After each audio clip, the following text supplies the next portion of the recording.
Jumps up from three. Give it to him. Oh! The left-handed rack attack.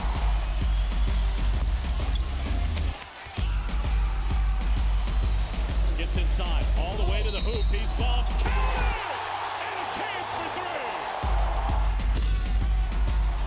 The lob off the backboard to Barrett to throw it down. R.J. Barrett can hoop, and he's also a great interview. We caught up with that young man earlier in the week. Here's our conversation leading up to the NBA draft. All right, R.J. Barrett out of Duke. Really appreciate you. Thank you, and thanks for joining us on behalf of our friends at Panini. Thank you for having me. So when you entered college at Duke, you were largely projected to eventually be the number one overall pick in this year's NBA draft. We know things changed. Zion came in. What was it like dealing with and seeing that shift? And was there any kind of, for you, just an ego hit?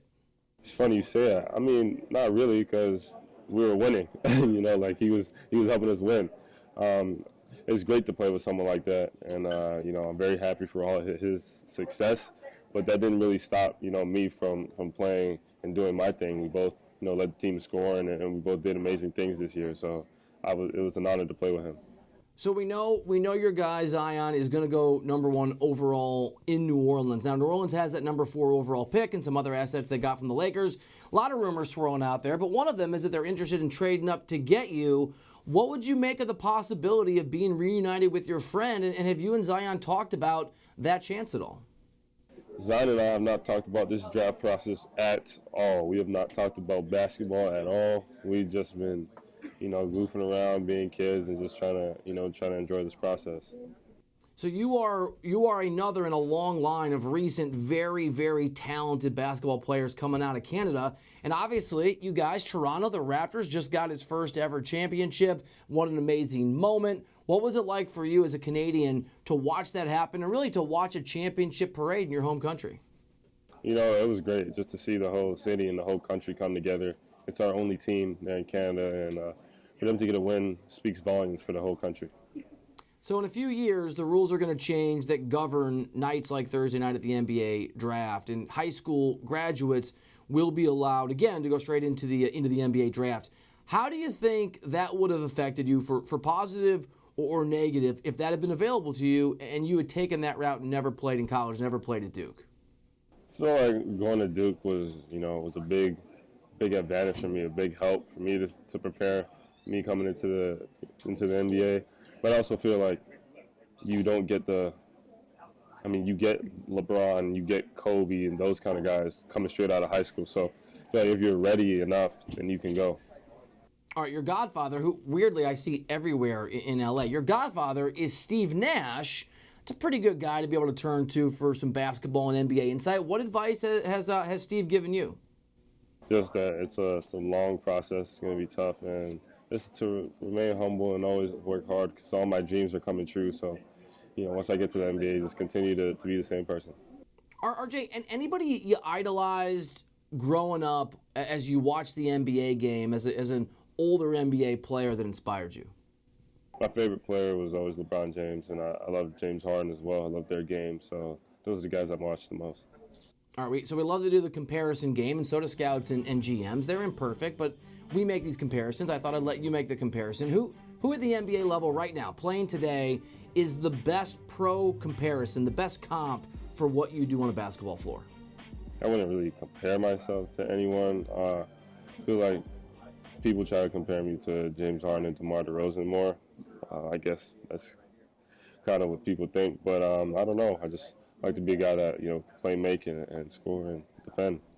One of the things that we talk to guys about all the time is the things they want to work on as they transition to the NBA, things they work on as their NBA career unfolds. At this point in your career, as you get ready for your pro debut and to find out where you're going to be going, what do you need to work on? What do you want to work on in your game?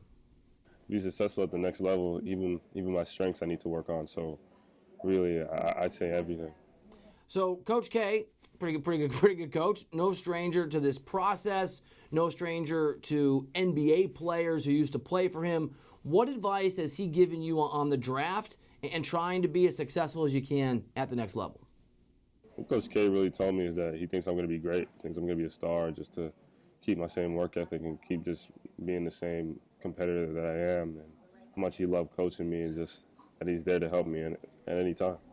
All right, so we know that you're projected to go to the Knicks at number 3, and anything can happen. We get it. But you originally said you only wanted to play in New York. Now, recently, fans at a recent Yankees game just went crazy booing Giants' new quarterback, Daniel Jones. How are you preparing yourself for dealing with the New York market if you are, in fact, picked by the Knicks? Man, they booed my Duke guy. That's crazy. Well, yeah, he was our quarterback. That's wild. Well, no. Like I said before, I'm built for this. I'm ready for the challenge. Doesn't really matter. Boo me, not boo me. I don't really care what you think. So I'm just gonna go in and give it my all, and that's all I can really do. All right, RJ, I know you're busy, but when the time calls, when Adam Silver calls your name for whichever team is lucky enough to have you, what do you anticipate that moment is going to feel like? That's a moment I've been dreaming for my whole life, just to know that it's a couple days away. I'm really excited. I have way too many emotions to kind of describe. Just can't wait for it to happen. All right, so you're joining us, which is very cool. Thank you. Very gracious of you. Thanks to Panini, our friends at Panini. Tell us about that and what it's going to be like to see your face on a trading card. Like I said, they're making a trading card for me, and that's amazing.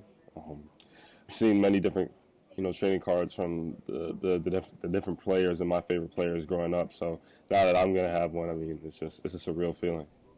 RJ Barrett, really enjoyed the conversation. Good luck. Congratulations. Enjoy this week, and thank you so much for making some time for us. Thanks for having me.